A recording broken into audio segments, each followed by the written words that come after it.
got love for you, man. You know what I'm saying? What are we talking about? You know, I'm not here to start any trouble. I'm only going to say nice things about you from now on. I think you're handsome, and I think you're a wonderful host. I'm fat and I'm overweight. Just don't say anything silly. I was waiting for you to say that. I'm not laughing about it. You think this is funny? I take it serious. You know, I don't want y'all to take anything out of context that I'm saying. He's very funny. He likes to joke around a lot. As a personality and as an entertainer, yes. This is going to be really quick. I'm not taking any questions. Go ahead and get comfortable. I'm going to talk for a little bit. You're listening to Cabbie Presents, the podcast. Welcome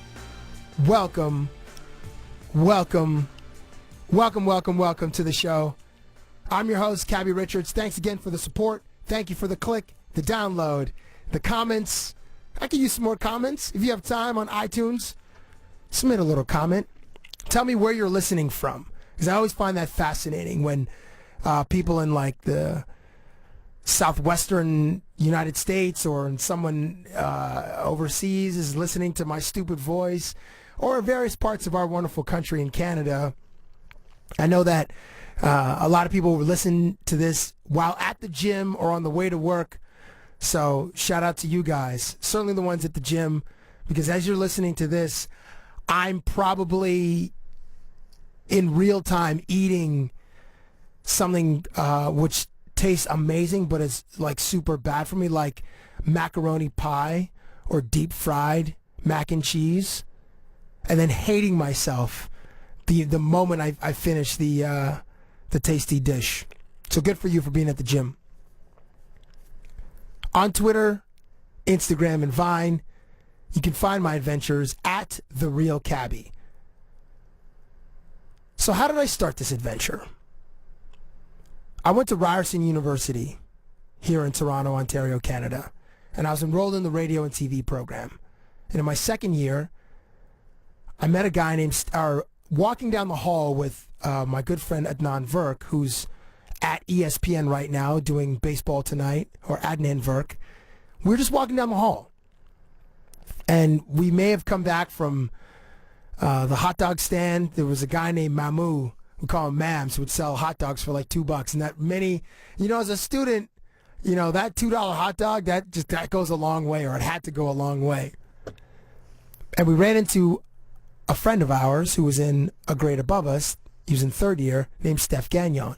Steph Gagnon's like, hey man, I'm working at Headline Sports. They need interns. Give me your resume tomorrow. So we're like, all right, cool. So I whipped up a resume. He whipped up a resume, and we both gave him our resumes the next day. A week later, we're getting an interview by a guy named John Melville. And Adnan and I are, we're saying we'll do anything there. We'll vacuum the carpets. We'll Windex the windows. We'll plug stuff in. We'll do whatever just to get an internship at Headline Sports. So we got the gig, and we didn't have to do any of the physical labor. We were both script writers, so we would help the host every night when they were, reporting or narrating the weekly or the daily highlights. A few years later, in 2001, I got a chance to do a Man on the Street segment, helped mostly by Lisa Bowes and Steve Coolias, who were hosts at the time on a weekend show at Headline Sports, which I believe at that point had just turned into The Score. And Lisa was like, we should do a Man on the Street segment where, you go out and just ask, the public questions. And I was like, yeah, that idea's okay. And, one of these days I'll have my cameraman B in to talk about the origin of what went on to be called Cabbie on the Street. So I met B, Brian Roy, my cameraman, the next day. And he just graduated from York University in the film program, and he had a camera. So in July of 2001, we went out one day, and I had a camcorder. He had a Canon, an XL1, which I know they don't make anymore. And we asked random people about Toronto losing the Olympic bid at for the 2008 Summer Games. Hong Kong won the bid and Toronto lost. Beijing, won the bid. Toronto lost. So I got an editor to cut it up, and I put it on a videotape, and I gave it to the boss, Anthony Ciccione. He watched it. He's like, do another one. So a few days later, we went out and we did another one about the national anthem being played before sporting events, and if this tradition should continue. Because once you leave high school, you rarely hear the national anthem unless it's like Remembrance Day. Maybe you'll hear it, maybe. And other than that, just sporting events. So most people are in favor of keeping the tradition because it's a great tradition. And I guess you hear it at the Olympics when an athlete from your country wins the gold medal.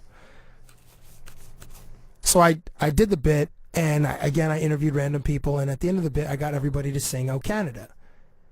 And I was singing "O Canada" as well, and I was singing to a baby. And then the baby started to cry.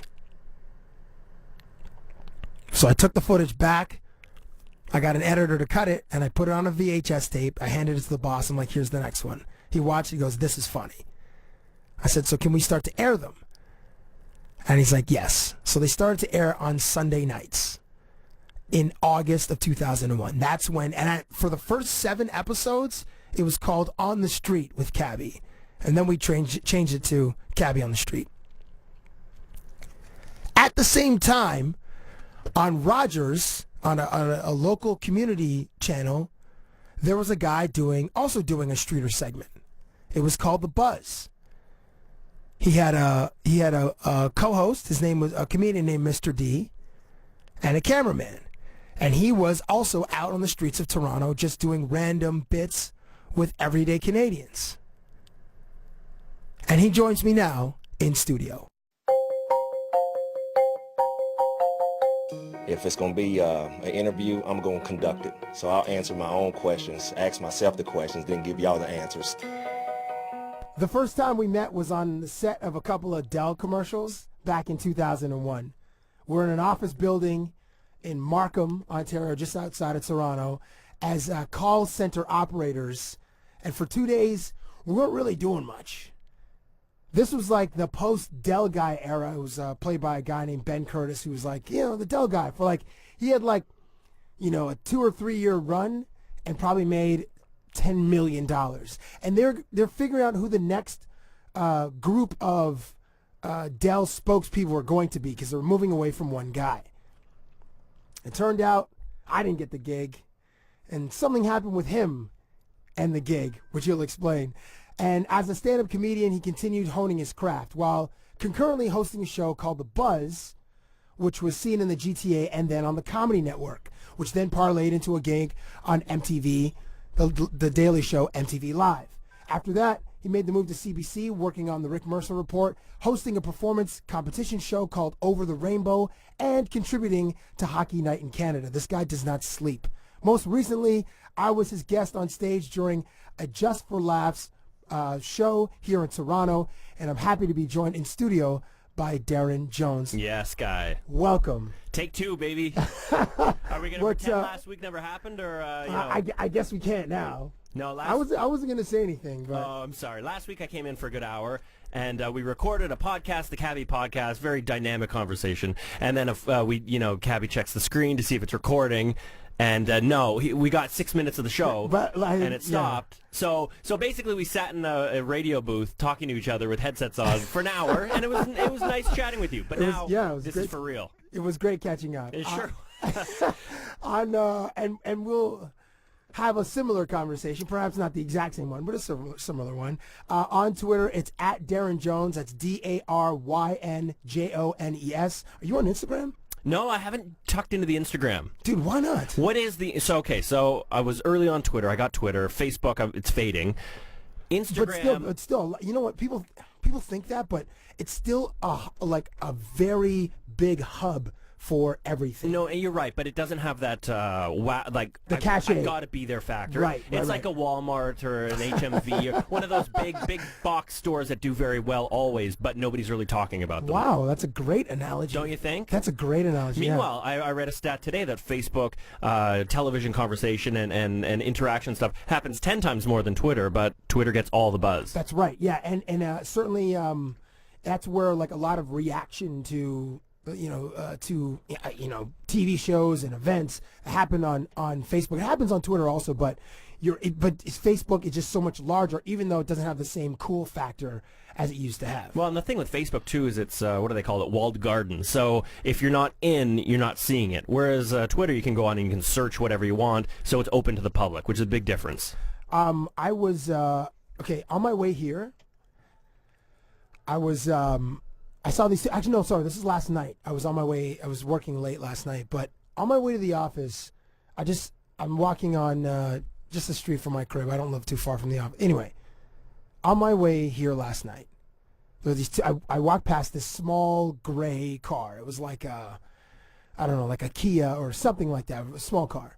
And there's these two, like, high school-ish, maybe college types, just sitting in this car. Yeah. There was a girl in the driver's seat, a young man in the passenger seat, and they were wiling out. Okay, cars parked.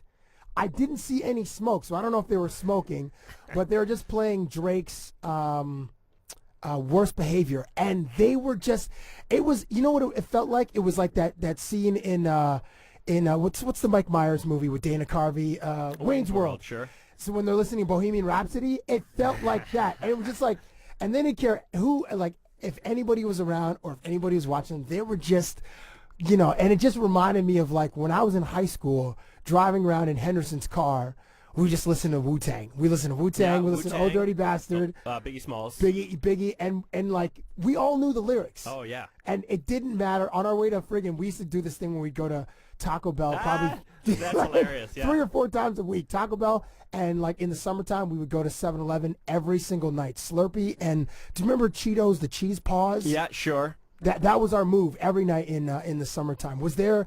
What were the songs or the albums that resonated for you when you were in high school, where you and your buddies would just be, you know, fist pumping and just like huge head nods, just listening to a particular piece of music? So we drove around in my buddy Gary's Merc-mobile, we called it. What was it? What kind of car was it? If you pull up a MERC, if you pull up a picture of this old, like, dingy old car, can't even remember who made it, we would play, okay, so it was early 90s. I was in grade 9 and probably 91. Yeah, there you go.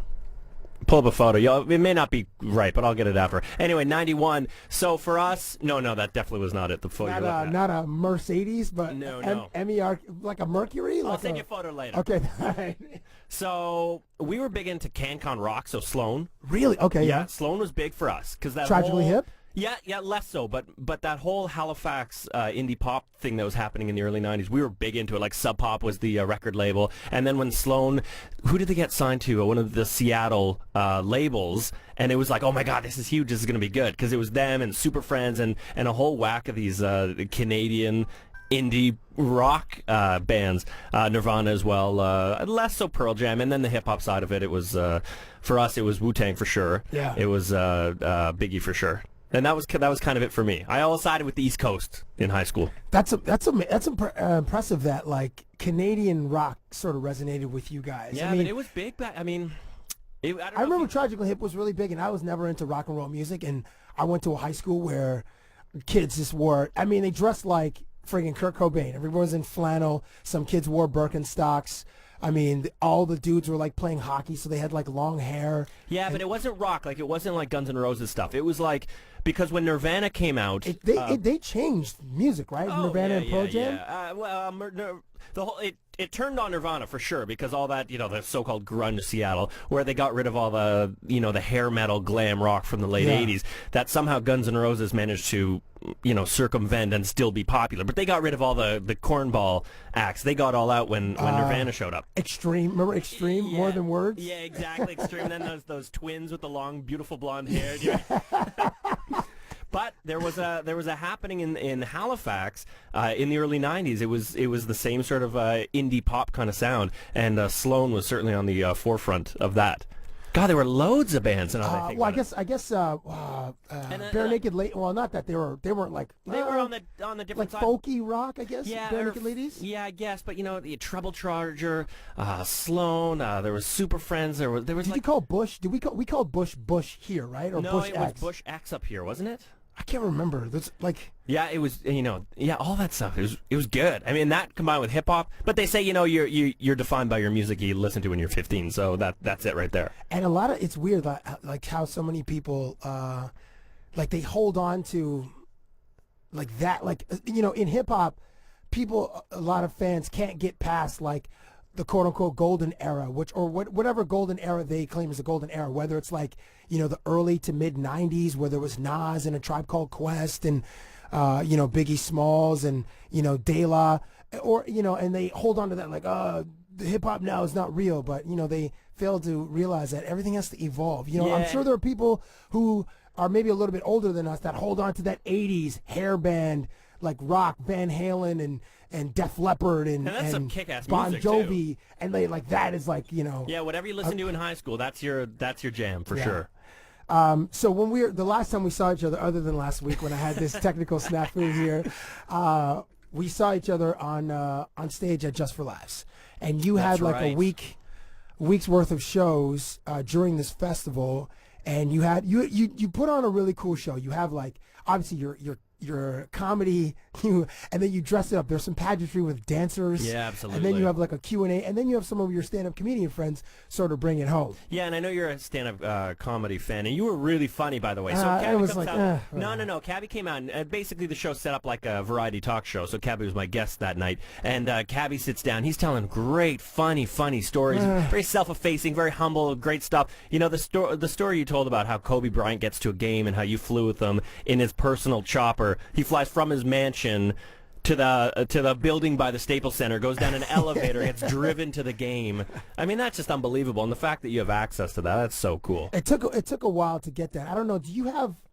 I mean, I know. Okay, well we'll finish this convo about Just for Laughs, and then I'll transition it to who you've been able to connect to. I mean, I know our careers are a little bit different because you host more things than I do. I interview, but I feel like I've got a connection to because we kind of have come up in the same sort of DIY vein. 100%. And we kind of do things on our own, and it's all about improv and working on your feet and making interviews bigger than they are, or at least for me personally, it's always trying to inject myself into it. So, I do that too. Yeah, it's an easy crutch. Yeah, exactly. Don't keep it on a two-shot always. Never.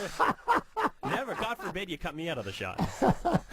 So in your Just for Laughs show, you had I was one of the guests. You had Alicia Cuthbert and Colin Mockery. Yeah. And then who else did you have? Another comedian. Andy Kindler, who's terrific. He's amazing. Like he's very on the underground scene. He's so funny and so. How did you get Alicia Cuthbert, Colin Mockery, Andy Kindler? Because you and I were just like we have each other's phone numbers, so it's like an easy text message. Yeah, but I mean it was amazing. I mean we're talking Twitter. I mean Alicia Cuthbert's following me and I follow her, so I sent her a DM say, hey, I'm doing these shows. Can I send you an email of like a pitch basically if you're interested, whatever? Because when you're sending a private message, you don't want to be too forward and you don't want to be too too wordy. Also, yeah, like exactly. You don't have like 5 messages in their thing. You just want to kind of get. Can I send you something? Consider it. If you don't want to do it, no harm done. Yeah. That's kind of the idea. Yeah. So I sent her an email and kind of summed up the show, and she said, "Yeah, sure. I'm not doing anything right now. Yeah, I'll do it." So that's how Alicia did it. And Colin Mockery is so good. He'll do any show. Like he's such a generous guy. You should have him in here. I should. He's terrific. Boy, is he an interesting guy and funny. What? Yeah, I mean, he was. Whose line is it anyway? For oh no. Yeah. For what 6-7 years with I mean Drew Carey and you talk to that guy. They started that show because Whose Line started in the UK, if I'm not mistaken. Yeah, in the mid '90s. So he's been doing that show for like 15 years, and now it's on the CW. Was he on the UK version or the American version? The UK version. He was. Yeah. Oh, I didn't know that. I just saw him. I just thought he was on the the Drew Carey version. No. Wayne Brady, Colin Mockery. I can't remember. I can picture the rest of the Brad something or other. There's a bunch of them, but for me, Wayne Brady and Colin Mockery stand out. Yeah. As the two guys. Yeah. And then you realize, boy, what a heavy hitter, and he's willing to do these cool little live shows around town. What a guy. Cool. And then Andy Kindler. Yeah, Andy Kindler is like this. Every year at the Montreal Just for Laughs festival, he does like a State of the Industry where he gets up and takes a big dump on everybody who runs the industry, like behind the scenes people, not necessarily the talent, but like the executives and the networks, and relishes that. So people go to his. It's like in a ballroom in a hotel at 1 PM. He goes, takes the dais and takes the stage and does his thing and hammers everybody, and it's so fun. So it's like an inside baseball thing. It's like comedians will relish in the jokes. Absolutely. have you performed at Just for Laughs in Montreal? No, never done Montreal. But you've done this is your second time doing. Did Toronto this year? Yeah. So this is your first time. No, I did. I hosted some stuff for them last year, but this was the first, like, my own show. Your own kind of show. thing, yeah. It was awesome. It was fun, man. You were so funny. And another thing that Darren does is at these shows is like you have a Q&A with the audience. So he just gets like, it's like 200 people in this room and gets them all the right questions on pieces of paper and then submits them. And then Darren puts them in this giant fishbowl. So I'm on stage with the dude and he's like, we'll just go through a Q&A. And then like 80% of the questions you didn't even ask. You're like, this sucks. This sucks. This person, Yeah. You're like... And I was like, well, what are we going to ask one question? Like, what's going on here? You know what's so great is for these shows, and this is what I do when I tour universities and stuff, I get the whole audience to write these stupid questions, put them in the bowl before. So we'll have like 200, 300 questions in a bowl, and it is just so fun because the audience is so interested in, like, are you going to read my question? You can make fun of their penmanship and their grammar and all this kind of stuff. And yeah, it's good, man. And one thing that's obviously different than any other show at Just for Laughs is Darren, you have dancers. Yeah, I had the Daryn Jones dancers come out. And sorry, they're dancers out. They have your namesake. That's well, yes. I didn't pay them, and I made them take that title. What were the dancers doing? Like, at what point did they come out in the show? I was backstage at this point, so I missed that part. Well, I asked the audience, would you like a snack or whatever? And then, I've got DJ Dopey playing, so he starts the music, and then they come out and throw popcorn in the crowd while doing a fully choreographed dance routine. Because these are dancers who competed on So You Think You Could Dance. They were in the... These are like legit dancers, then. Yeah, and the dance scene is such a hustle, too. I mean, you talk about, comedy or acting or whatever as being a hustle. Like, the dance scene it's tricky to get a full-time gig in that. So where do you meet? You're not a club guy, so where do you meet dancers? Well, no, I met these when I did that Over the Rainbow show on CBC. We every week we had a full orchestra and a full choreographed dance stuff. So these were people working on that show. So I met the head guy, the head choreographer, and said, "Would you like to do this thing?" For people that are unaware of Over the Rainbow, and there are a lot. What was the show about? Oh, man. Well, it was on CBC, and we were looking for a girl to play Dorothy in the stage production of The Wizard of Oz. It was Andrew Lloyd Webber. It was a whole basically like American Idol, but looking for Dorothy. That's the nutshell of... Why are you smiling? How was it? How was she? Who won the show? Oh, this girl, Danielle Wade, won, and she's on tour right now with that show. So the prize for that show is pretty good because... if you do American Idol or Canadian Idol, you don't really necessarily win anything. You win the title, and then maybe you make a record, and then you go away. This was the lead role in The Wizard of Oz. So she was doing 6 shows a week for the last 8 months, and now she's in the tour. Here in Toronto? Here in Toronto, and now she was just in Vegas and L.A., and they're doing, like, the circuit of The Wizard of Oz. So It's like a real gig. Yeah, that is the real gig. That sounds awesome. I mean, it sounds like tireless. Like, you're just singing. Can you imagine? I don't know how they do. Broadway Broadway performance is like 8 shows a week. I think it's 2 on Saturdays, and you're doing the same thing over and over again. So you've got that monotony, that boredom, plus the nerves of performing live. I mean, it's the worst of all worlds. I was just listening to an interview with Terry Gross on NPR and Daniel Radcliffe, who played Harry Potter in the Harry Potter movies. And she kind of opened the interview saying that a lot of child stars, they bust as adults. They have their career, and people remember Macaulay Culkin and who played Dorothy in The Wizard of Oz. Judy Garland. Judy Garland, of right. course. So they have these performers who never sort of make it as an adult. But Daniel Radcliffe has sort of flipped his career on its head, and he's doing a lot of provocative material. And I guess that leads me to when people approach you in the street, or when they're remembering some of your work. What do they most often reference? Because you've had like two careers. Yeah, it's funny. So far, my career has been, I define it as the pre-YouTube era and the post-YouTube era. Because pre-YouTube, I did a show called Buzz on Comedy Network. I did that for 6 seasons on comedy, and Rogers Community Cable 3 years before that. So there was a whole audience that grew up watching me. It was a late night show. It was on at 1 a.m. You come home from the bar, you get some, Chinese food, and eat the show, right?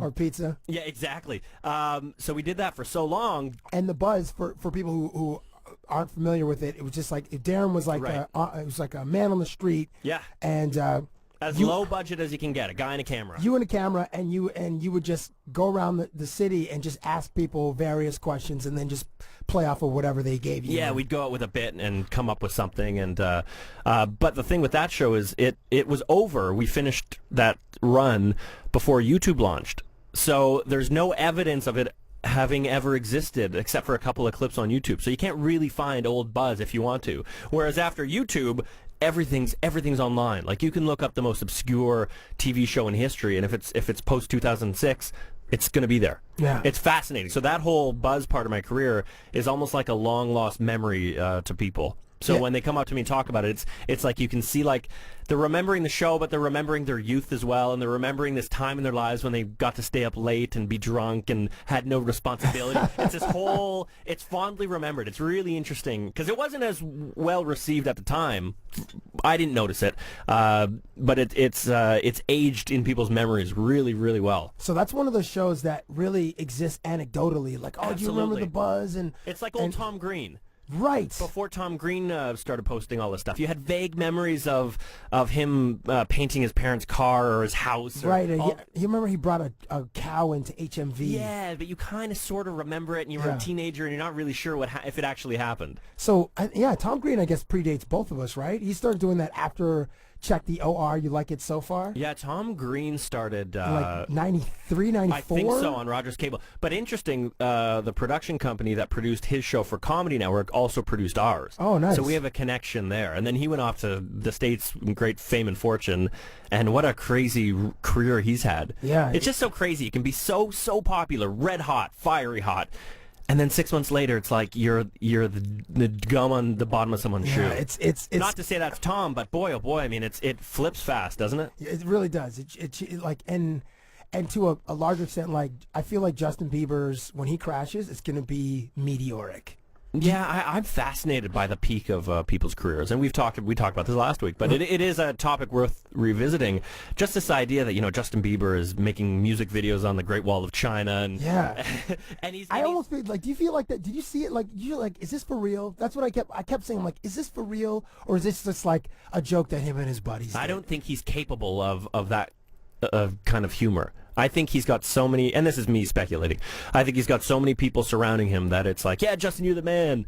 Yeah, dog, look at you dance on the Great Wall of China. And singing this, like, slow jam and looking at the camera and doing the duck lips and all that kind of stuff. You know what the difference is? Now you can make fun of him without worrying about the fury of the 12-year-old army that he has amassed, because they're starting to turn on him as well. Are they his believers? That's my sense. I get the sense you can make fun of him and you don't get the defensive vitriol back as quickly and as harshly as you would have, say, a year and a half ago, making fun of Bieber. It's the same thing as when you made fun of the Backstreet Boys in 2000. You couldn't do it, but by 2001, they were on their way down. It's really, really interesting. I don't. Did you see so in Bieber's defense, I will say, this one time I did see, or maybe it was even twice, I guess it was once on, and it's not him doing it, it's like allowing other people to make fun of him. Like on Saturday Night Live, Jason Sudeikis played I think he had like a football coach sketch, and Bieber was like trying out for like the football. I remember he hosted Saturday Night Live when Jason Sudeikis was still there. And then most recently, Zach Galifianakis did a Between the Two Ferns I missed with that, Justin Bieber. It was awesome. And Galifianakis is one of those guys that he just doesn't give an F. Like, he could take it or leave it. And he just made fun of Bieber for a full 5 minutes, and it was amazing. And then Bieber just took it. I mean, it was either like, I don't know if he was like, oh, okay, let's make fun of me, or one of his people was like, this would be really good for you, or whatever. Yeah, maybe. Who knows, right? Who knows what goes on behind the curtain? So, Darren, so when there are some fans that when they remember your work, they think of the buzz. You're just this man on the street. Yeah. You're just doing comedy bits, totally. I don't want to say random, but you freestyling these bits with the public.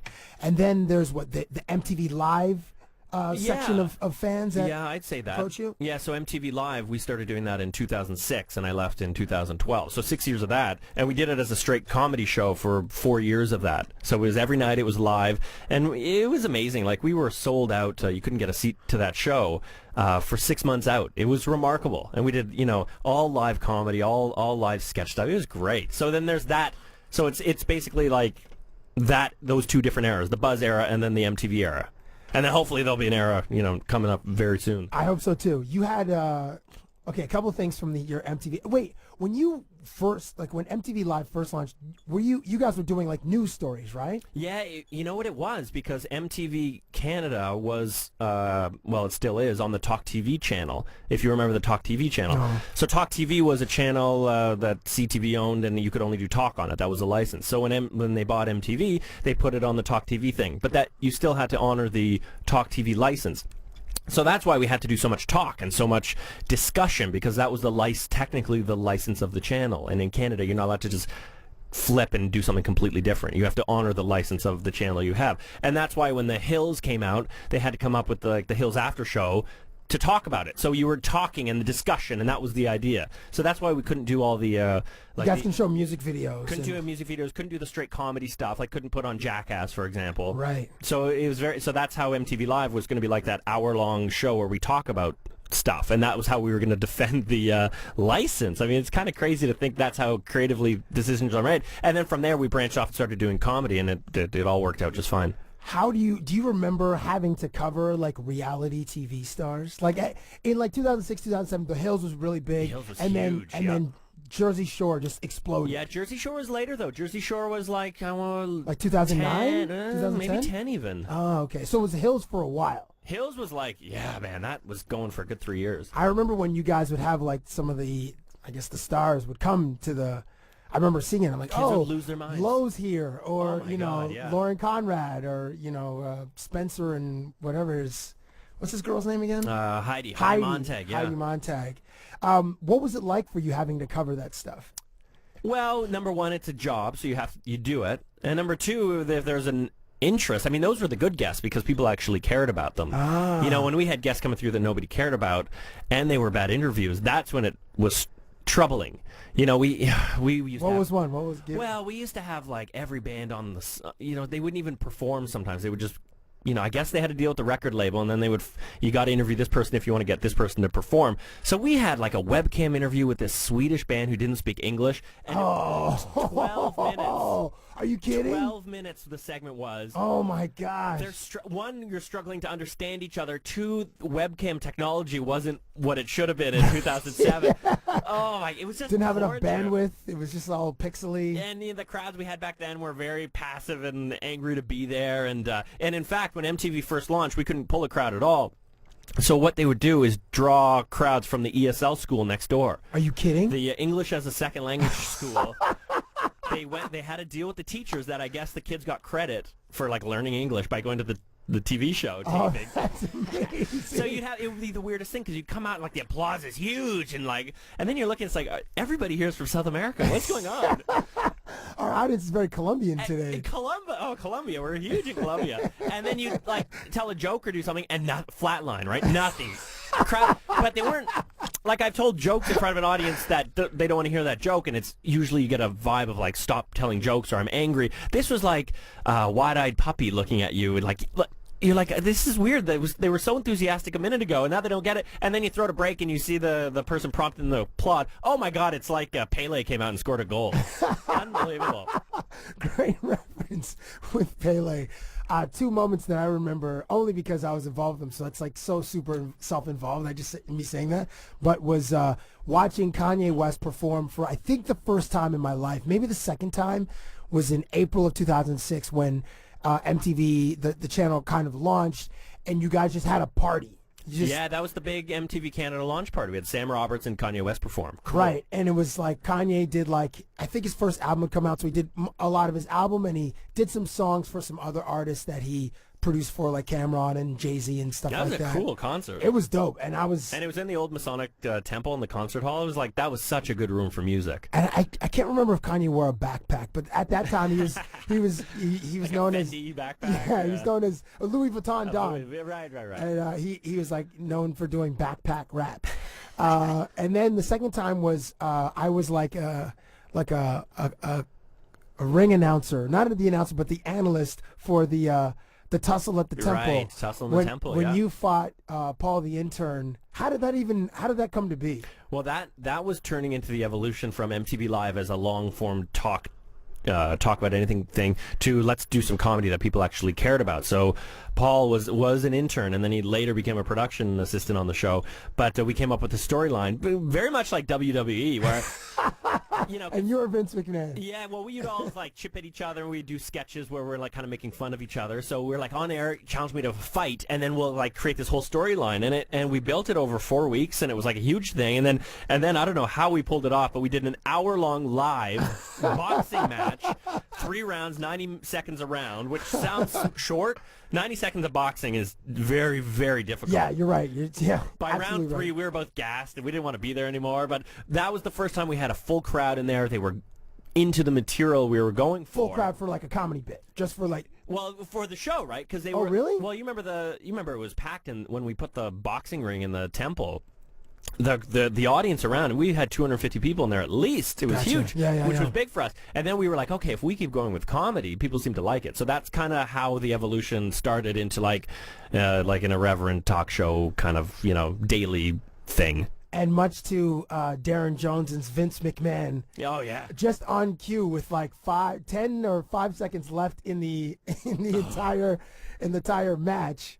Darren throws like a right hand, connects and knocks Paul Lemieux down, knocks him down or through the ring. Not only down, through the. Paul claims he didn't mean to, but he fell through the ropes. So a devastating punch. Yeah, and it ended with like a controversial, did I push him in the back of the head kind of thing. So it was very funny. 2012, you left for CBC? Yeah, I left to do Over the Rainbow last May.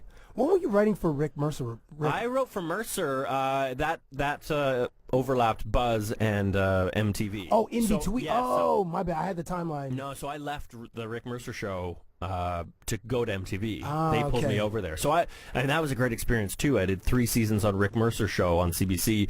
I was on his writing staff. So you just like writing his like monologue jokes, writing his monologue, and like Rick's going out to wherever, and he's going to be talking to whoever.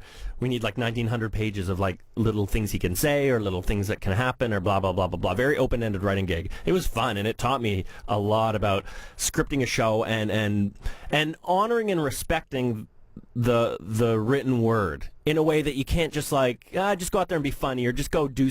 You've got to put the time in first. Write something down. Make sure it's funny. Vet it 1,000 times over before you actually present it to the public. It was a great lesson. And you must have had to pay attention to a lot of Canadian politics because they're like, I feel like only on the CBC do you. I guess sometimes on the news, but on the CBC is where you hear your satire about Canadian politics. Yeah, I mean that's all they do comedy-wise, right? Yeah. I mean that's all they cover. But Rick is so passionate about that topic that you get sucked in. And also, as I said, it's a paycheck. So if you don't care about politics, okay, thanks for coming. So you went back to the CBC and you hosted Over the Rainbow. How long was it? Like 4 or 5? How long was that? 4 months? Yeah, it was like last fall we did it. So it was like September to December kind of thing. It was great. It was really fun. Did you have to yourself sing? Did you sing? No, I was straight host, and it was like full orchestra. The reason why I went over and did it is because I'd never done a big, broad show like that.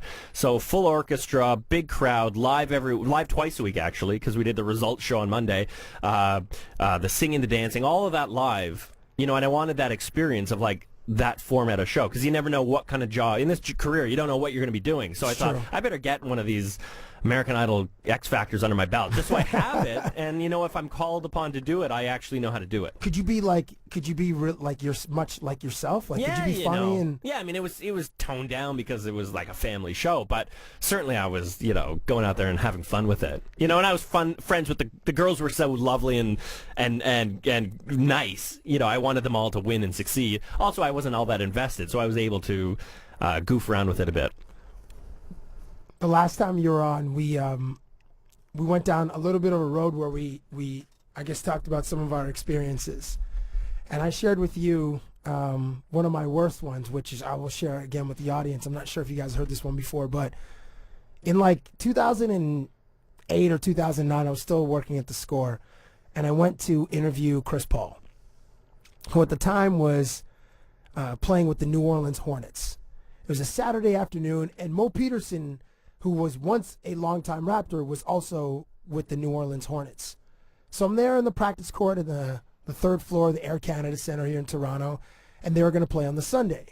So I have like I have my notes on the first ever iPhone. I remember getting one of those, and so I'm going through my notes, and I'm interviewing Chris Paul, and this dude was having none of it. He was shutting you down. Oh my gosh! Like by the second and a half question, he's like, is it going to be stupid the whole time? Like something like that. And I was like, and that just kind of floored me. But punch to the gut, right? Totally. But I tried to keep going with it, and then just by like the end of the third question, he's like, man, I can't do this. No, he didn't say I can't do this. He's like, didn't you tell me, they're all going to be stupid questions? Yeah, pretty much. And then I was like, yeah, and I'm trying to smile, and I'm trying to overcompensate for his sort of his energy and his just unwillingness to continue. And then it just, I don't remember what the final word was, but he just kind of got up from his seat and just sort of walked away. And then the PR person was like, all right, we'll just wrap this up. As this dude is walking away, I'm like, no, he kind of wrapped it up. It's wrapped up. So that was one of my worst experiences with a quote-unquote celebrity. Or one of yours? Well, and I mean, you've got such a tough job in that you've got to, you're dealing with these athletes who aren't necessarily, they don't have to be media savvy, and they don't need to answer your questions. So you're going to you're trying to get blood from a rock. Sometimes, quite often, right? Yeah. Tough stuff. But when you sit down with somebody who's agreed to be interviewed, I find it very it makes me angry when they don't give, because part of what I believe is when you sit down for an interview, you're agreeing to the idea that you're going to be interviewed in exchange for publicity or promotion of whatever you're plugging. So if you don't give your side of it, I feel like it's a bit of a ripoff. And in Canada, quite often the PR people don't push the celebrities at all to be active in the interview. I think it's a two-way street. But to your question, we had Amy Winehouse on MTV. Maybe it's got to be within a year of her death, and she was in trouble. You could tell. She was like itching her skin and during the interview, or just absolutely. While she was waiting to No, she was sitting on the couch and she's kind of like pulling at her jeans, and like she was very skinny and agitated, angry. And I don't know if she was coming up or going down or what was going on, but clearly she didn't want to be there, and her mind was definitely elsewhere. Did she perform also? Did she? No, she didn't perform. So she was just there for the interview for. She was doing a media junket, so I think she went down to Much Music and performed later that day. So we got the interview, they got the performance, which is like a raw deal, but what are you going to do? Especially in her state, because she didn't want to be there. So so obviously she was just in a bad mood, or just was, again, unwilling to participate. Yeah. So what were her responses like? Well, she was shutting us down, and I remember I started to ask her a question, and I opened with whatever, and she locked eyes on me while I was asking the question, and the look was so intense and angry, and like, how dare you ask me such a stupid question? Like, why are you... Like, were you digging into her, like, drug use and stuff like that? BS, what was the inspiration for it? It was probably a stupid question, and she resented that I was asking her a dumb question, and right or wrong, she looked at me, and I wanted to be done the question so fast, I didn't know where I'd started, and I rambled on, and I kind of ended it like, I don't think it was a question, but my voice went up at the end, so it appeared to be a question. Yeah. And then you think that? And then, the verbal cue that she's like, okay, I get better answer or something, but it was awful, and I just wanted that to be done. Was this in front of the crowd, too? Yeah, in front of a crowd. Oh, man. And back in the day when we had artists on, like musicians, the crowds would show up solely for that artist. So they didn't like the TV show that they were part of, but they only liked the artist. So they resented us as hosts asking their stars stupid questions. So my gosh. The whole atmosphere was terrible. Like, it was just like... resentful and awkward. It was just awful. That's even tougher, because you have people watching you. Generally, when I interview athletes, there might be a couple of teammates watching, or generally like the PR person. But it's like, I don't have an audience, so I can operate freely, unless Sure. it's like a big media day. And another one I had that was awful was I interviewed Amari Stoudemire when he was playing in Phoenix, and I was asking about gambling on the team plane. Uh-oh. And on the team was a guy named Raja Bell, who was just unbelievably media savvy, really charismatic, a funny guy. And he had told me that he would take a lot of Amari's money.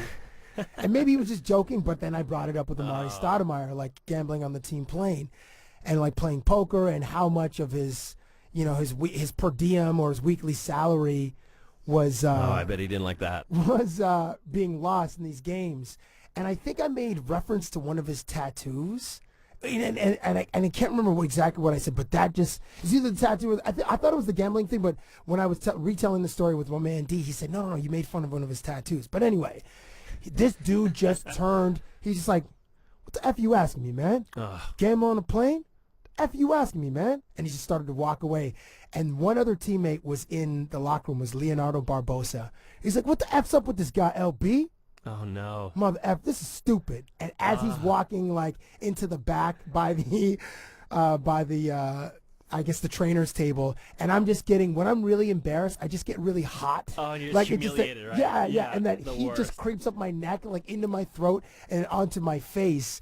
And I was just like, it's probably time to go. Everybody hates you. You hate you. Oh, the whole yeah. thing is just awful. I was just like, look, I want to just dive into a volcano. Oh, It was that's just, the worst. and then I said, and I saw him like 8 months later, and then are we cool? He's like, yeah, man, yeah, we're cool. I don't think he remembered who I was or the experience, but I got a subsequent interview when he was fine. But that moment, I was just so thankfully, unlike yourself with Amy Winehouse, there weren't other people to just share in my shame and my self-hatred of that moment. It was just my man D, camera guy, and Leandro Barbosa. Were you one of the first guys to do like the comedy in the locker room thing?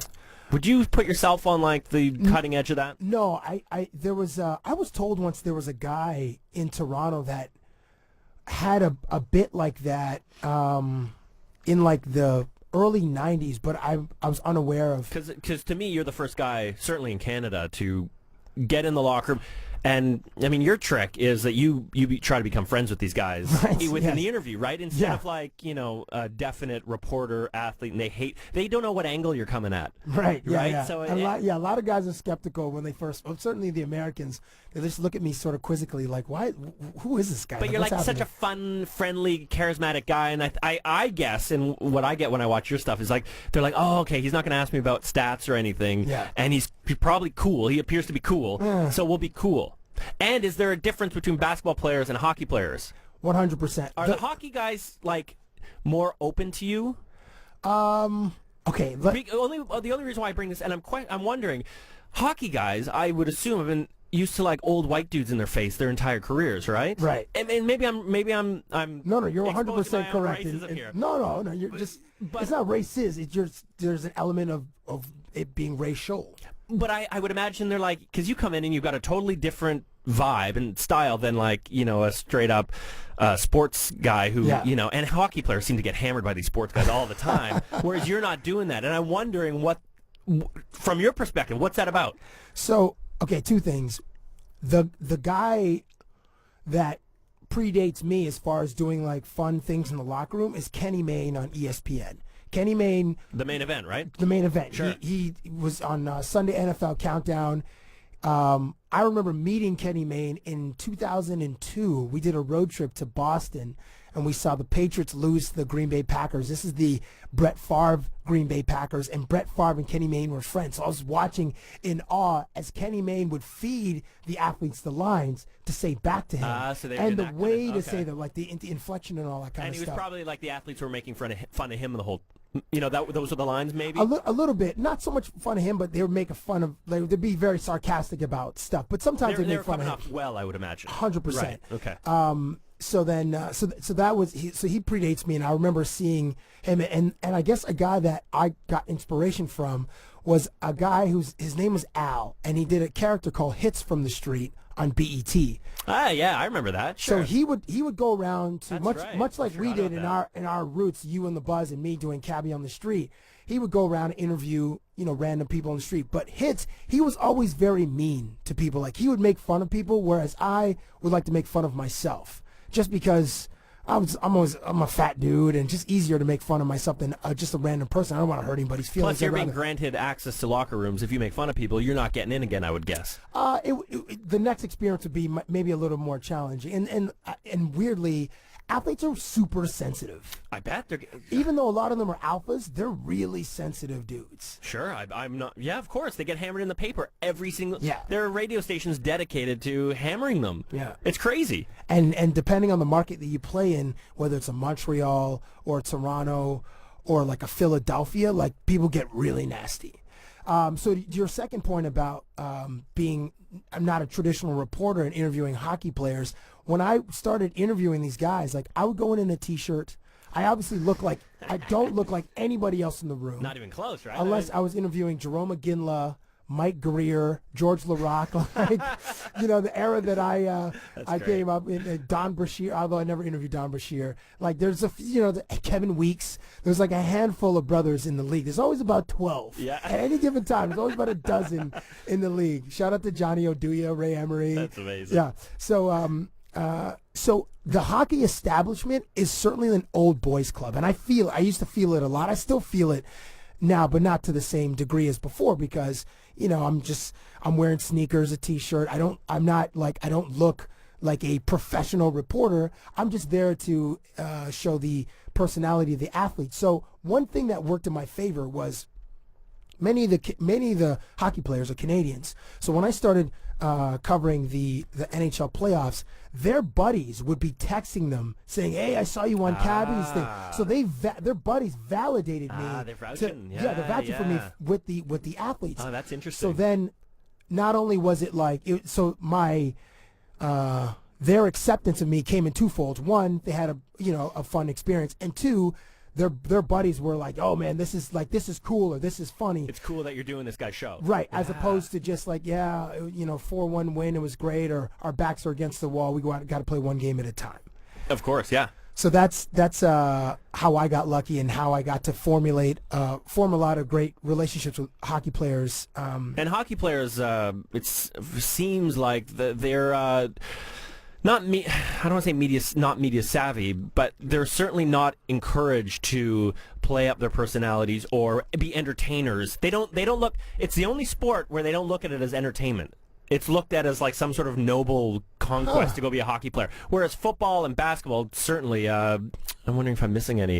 It is, but baseball is kind of it's in between. Sure, yeah, I'd say it's maybe more on the hockey ledger where it's like a game, a serious game. But they still goof around. They put bubble gum on their heads and Gatorade, and they celebrate wins big time. That idea of sport as entertainment is lost on hockey, and that's my big complaint about hockey is, God forbid anybody ever appear to be having fun while they do it. So they're very much like a culture that is like team first, not me first, and when hockey players do like amazing things, like the hockey culture is like they want to repress all kinds of, not all kinds of celebration, but anything that celebrates their individuality. Like when Ovechkin jumps into the boards, like oh he's showboating, or this rookie Thomas Hertl from San Jose had this unbelievable goal, and he scored 4 goals in a game. Yeah. Like some guys don't do that in the whole careers. 4 goals in one game. Exactly. And he does that as a rookie, like game 2 or 3 on the calendar. In his last,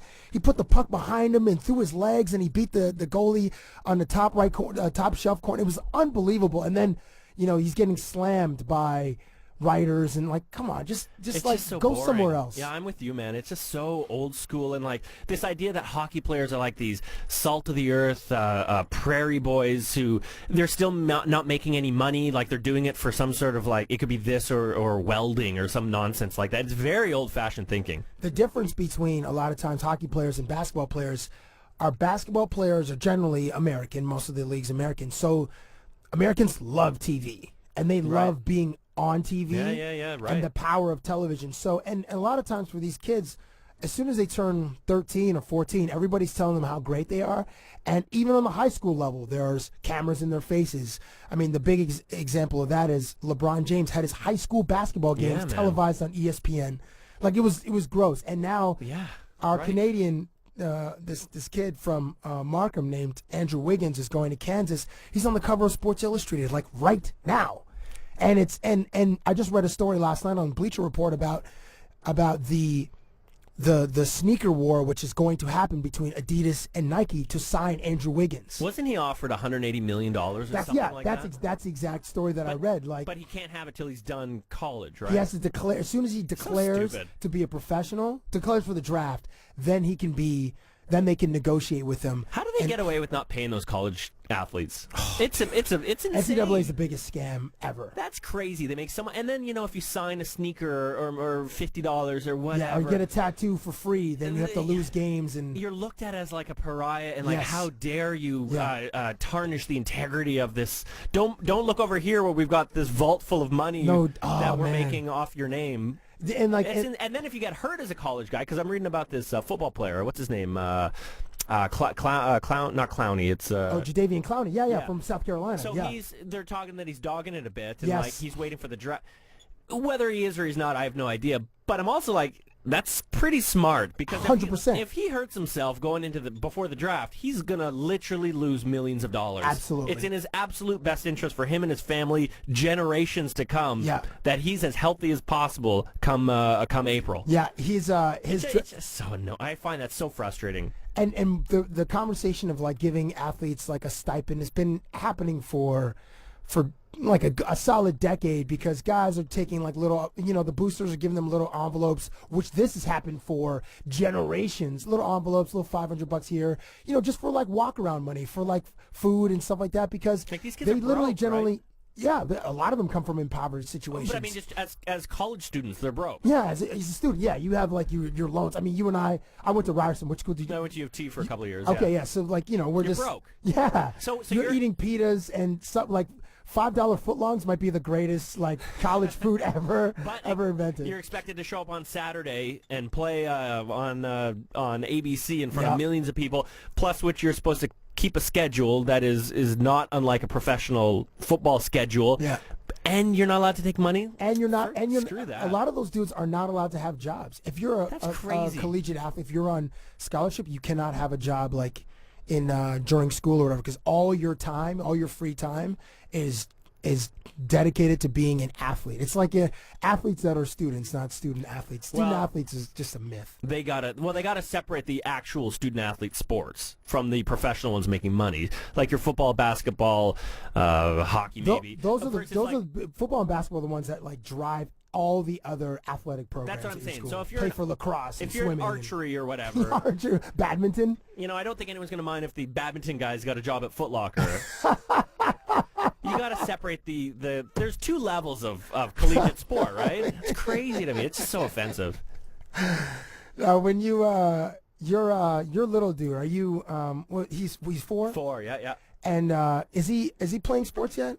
Very much into baseball. Oh yeah, like t-ball. Is it t-ball? Well, he's too young for that, but next year it's gonna. He watches, because I watch the Jays. He watches the Jays, and he can hit a ball, man. I'm telling you. What do you guys like? How are you going to put him in the leagues where they keep the score and they care about that, or are you gonna put him in those leagues where everybody just kind of run around and? Yeah, the whole thing is like. People freak out over this, no score in soccer, with communism, how are we teaching our kids? Kids don't care about the score. And my boy's far too young, but kids don't care. I mean, when you were 12, do you honestly remember any game you ever played where there was an actual score? Probably not. You remember oranges at halftime, and like maybe you kicked a ball and it was kind of fun. I think we'll get McDonald's ice cream after the game. That's it, right? I played Pop Warner football in Winnipeg, and I remember the only thing I remember about it was going to 7-Eleven after the game for a Slurpee. Solid. No concept of score when you were a kid. I do remember when I was in grade 6, we got smashed in softball, 19-2 by a team, and I was 12. That's the only score I remember, was getting murdered at on a rival baseball team's field, and then having to take the bus home after the game. Like not even getting a ride back to your own school. It's like, I got to go on the O'Connor bus to Woodbine Station or whatever. Well, I mean, when you're a kid, it's all about who just came out and said, was it Orr? He just came out saying, the only thing that these amateur sports kids, all it should be doing is teaching kids to be better people. Was it Bobby Orr? I think like this week. I just remember Bobby Orr saying that Don Cherry should be in the Hall of Fame. I didn't read the rest of that article or those excerpts, but you can't get them all right, I guess, right? So your guy, like, are you, if you're a little man when he's 14 says I want to play football? Yeah, see, that's the question, right? The concussion issue is like no to football. You can't put a kid in. As a parent, you can't put a kid in a football anymore. You can't. How could you possibly put your kid into football? Period.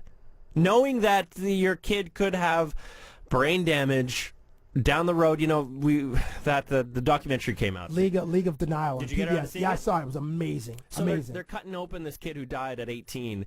Cut open his brain, and he's got that CTE thing that these guys are getting when they're playing in the NFL for years. So repetitive brain trauma is something you want to avoid generally. So how could you possibly, with a clear conscience, put your kid into football? Period. So your guy is soccer and baseball. Soccer, baseball, hockey, maybe, but even that, I mean, like, you look, I mean, attendance is down for kids, enrollment is down because it makes. How could you put your child in harm's way? That's what you're being asked to do. What if by the time he's 16, your dude is 6'2", 205? Well, just a beast. Then I'll be, he's not my kid if he's 6'2". And he has skin. His complexion is like mine. I'll be having some conversations if that happens. But if he like has this like crazy growth spurt, and he becomes a young man, like he's a man, and he's like, Dad, I really want to play. Well, at that point, yeah, you're an adult more or less, so sure. But there'll be no encouragement at 11 or 10 that this is the direction you should go. Because really, I mean, what are you going to get out of it? You're going to do amateur sport. You're going to have a good time doing it. You're not going to go pro. 0.1% get to go pro. So drop that fantasy, really, because you're just going to have fun. So why would you pick a sport where you could actually get a spinal injury, get a head injury that lasts a lifetime? It doesn't make any sense, especially when soccer's really fun and baseball's really fun and like swimming's really fun. You don't need to go out playing football and hockey. I wonder when there's I'm sure the study maybe it's in progress, or we're not far away from it being released, probably like when around World Cup time next year, next June 2014, when the World Cup is being staged in Brazil. But I don't even know how you measure this, but the contact with the soccer ball, maybe, and heading, maybe, and they do that. They got to do it hundreds of times a day, probably, or maybe not a day, but like Well, I'm sure the ball is designed. I would hope the ball is designed in a way to minimize head trauma. I don't know. I mean, I guess the ball obviously doesn't weigh as much as a human head, but there are times where guys collide. You know what the scary thing about the football concussion thing is? Watching that documentary, it's not the big Hollywood hits that are killing people. It's the boring lineman on lineman, repetitive, like two rams on a mountain, just hitting each other in the head over and over again. They're not big hits, and those are the ones that, like, what we're talking about is NFL football going away, which is a scary thought. I mean, how do you protect against those little repetitive injuries? It's scary because I love watching NFL football. It's my favorite thing to watch. Me too. But boy, you watch those guys line up and you're like, oh, wow, you're all going to be vegetables. I don't want to call him pop intellectual, but one of the most intellectual writers of our time, Malcolm Gladwell, in an interview maybe a few years, like 5 years ago, maybe less than that, he said that football as it exists right now will be extinct in, I think he said 30 years or 50 years. It won't be what we see right now every Sunday. And I remember seeing an interview with Kurt Menefee on Fox Sports with Adrian Peterson. And he asked Adrian Peterson, in 25 years, will football look the same as it does right now? And Adrian Peterson said no. No, how could it, right? I mean, geez, I mean, how can it? Before we get out of here, I know I've kept you for a while. I want to share a couple more really bad interview stories. Oh, please. Lay it on me. Because I think, I've been so lucky where I've had great experiences with a lot of athletes in all the sports, but here are a couple of bad ones. And okay, these two aren't with athletes. So I'm on a press junket. Have you ever done press junkets? Yeah, press junkets are the worst, aren't they? Like a movie press junket. Yes. So you're flown in to Hollywood. You go to the hotel. All the stars are in each room. You go down the hallway and you interview each star. Yeah. And it's just like bottom feeder industry, because like the people showing up are there for the free trip, and they're like from Good Morning Idaho or little tiny stations, and they love the free trip and going to LA and all this stuff. The celebrities in the room resent being there, generally speaking, resent you.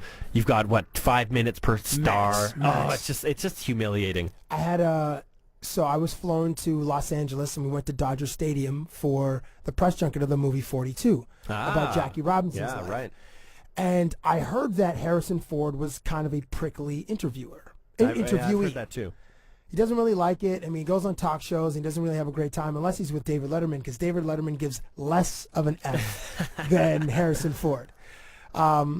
So I get into the room, and we're told we have 4 minutes. And as soon as we sit down, we say our name. Hey, I'm Cabbie Richards from TSN. The clock starts. Can you imagine? I mean, what a... So you're trying to build a rapport with this interview with this actor, and you have 4 minutes, and it's basically impossible to do. And they're getting the same 2 or 3 questions by every single person. Right, because... Why did you pick this movie? What was the movie, filming like? Some variation of those. And you'll hear actors complain, oh, it's the same thing over and over again. Well, as an interviewer, you're given the press material, the junket material about the movie, this, that, and the other, and it's more or less implied overtly that you stick to the script. Yeah. Don't ask personal stuff. Don't goof around. Ask questions about this movie. Yeah. So with that said, those are like the parameters. You walk in there, and I'm a little bit different. I don't really. I kind of buck authority. I'll ask for forgiveness, not for permission. So I start the interview by throwing Harrison Ford a baseball. I'm like, what is your, when you hold the baseball, what's your natural grip? See, that's a nice hook. Right. That's a good little hook. Get him active, get him looking at a Yeah, baseball. I It's always like to have props in my That's interviews great. just to give us something to do. And I just tossed it to him, and he acted like I threw him active, like VX gas from The Rock. Like it was Nick Cage chasing that one green friggin' sphere with that. Come on. Like he acted like it was that. So then he's like, I don't know anything about this. I'm like, well, it's a baseball. You're in a baseball movie, Yeah, dum-dum. yeah. He goes, I'm like, well, what do you like? Do you hold like? Is it like a 2-seam fastball? Like, how do you grip the ball? He goes, I never played baseball. And in my head, I'm like, dude, aren't you from Chicago? Like, And also, the Cubs, the White Sox, like, there's a rich baseball tradition in Chicago. How do you not know anything about baseball? And also, he's got a in my mind, he's got a responsibility to play ball literally in that interview. Make something up, Harrison Ford. It's not going to kill you to go, oh, yeah, baseball, yeah, I hold it like this, I hold it like that. Yeah. It's not going to kill him to make you look like not an a-hole. Because now he's just making it seem like, oh, you're so insane for throwing him a baseball. I know. Yeah. It drives me crazy. That really bothers me, especially in those junket scenarios where the celebrity acts like it's not a two-person dance. Right. Where they think that they've got the right to show you up and not actively participate in this interview. That drives me nuts. There are some like good ones on YouTube. That's like hilarious. Mila Kunis did a really good one with an interviewer who was like super nervous. Yeah, she played ball. Yeah, she was great. I mean, and then you see like the other side. You see Bruce Willis, who's like just a jerk. I remember seeing this one. He was like this British dude was interviewing, and he was just really, just like so surly with the guy. Like, man, you guys are both there to do a job. You're doing a job. It's part of your contract, Yeah. Mr. Willis. Can you answer the question about whatever stupid movie you're in, please? So here's the other one with that had both good and bad. And I've got one too. Amazing. You go first. These are the worst kind of interviews. So I go to Las Vegas, and I'm there to interview the cast of The Hangover 3. So Fun we stuff. see The Hangover 3 the night before. My interview the next day is at 10 o'clock in the morning. So I brought with me a keyboard. I went to Steve's Music on Queen Street. I brought a keyboard. Specifically to give to Ed Helms, because in the first 2 movies, he does a memorable song. One at the piano, like, Doug, Doug, Doug, Doug, where's Doug? And in the second movie, he's singing with a guitar on that little pontoon That's a great boat. bit. All he has to do is participate. Right. So Fast forward too. So I get in there, and it's the 3 guys. So it's Ed Helms, Bradley Cooper, Zach Galifianakis to his left. So I'm looking at them. Ed Helms to my left, Bradley Cooper in the middle, Zach Galifianakis on the right. So so Zach and Ed are kind of like friendly, and Bradley Cooper is just kind of like, it's almost like he's just playing it like too cool. Like he's the actor, they're the comics. Yeah, exactly, Right. exactly. So I say something about them all being kind of Canadian. Like Ed Helms, I'm like, you have this quirky personality. You feel very Canadian. Bradley Cooper, you speak French. Like that's just like when you speak French, the women in my country go crazy. It's great. And It's then great. yeah, and Good Zach Galifianakis is like, do you track that? He goes, no, not specifically. He goes, oh yeah. I'm like, well, you know. And Zach's like, yeah, I know. And then I say to Zach, I'm like, and with your beard, you look like you're from Saskatchewan. And he goes, thank you. No, it's Kamloops. Like it was awesome, Beautiful. awesome. So he's playing. Everyone's in. Yeah. So then I give them these. I said to endear yourself more to Canadians, I brought you something. So I brought them these mullet wigs. So to Bradley Cooper's credit, he did put on the mullet wig. No, that's good. So All right. So Zach, all 3. So those 2 guys, I give them brown mullets, and then Ed Helms is like, boy, did I escape the mullet wig? I'm like, no, you didn't. So I gave him a mullet That's wig. great.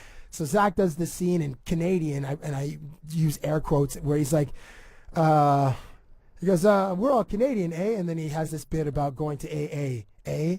That's great. And then finally it was I give Ed Helms the keyboard, and I preface it, hey, you've done these memorable songs. Can you do a memorable song for this interview?